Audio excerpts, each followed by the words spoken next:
Ассалаумағалейкум, құрметті көрермендер, каналымның тіркелушілері. Міне бүгін Алланың қалауымен 1 наурыз көктемнің алғашқы күніне де жеттік.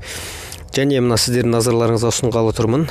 Бүгін базардан, Тараз мал базарынан 50 мыңнан осы қозылы қойларды алған болатынмын.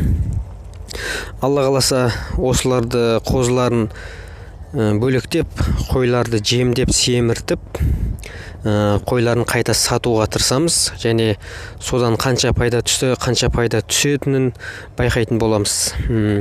Алдағы уақытта оның бәрімен сіздермен бөлісетін боламын. Міне мынау осы тұрғандар 4-5 қойды алдық.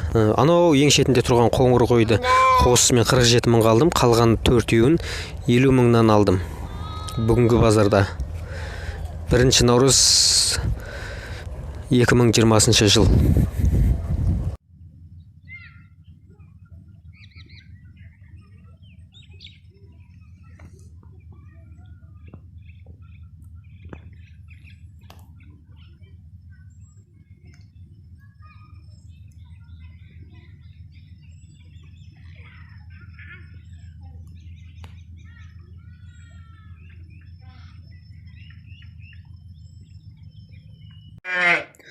Міне қозыларымызды аналарынан бөліп қойдық.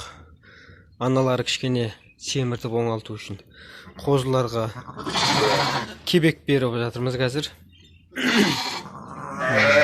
Осылай күндіз бөліп қоямыз қозыларды.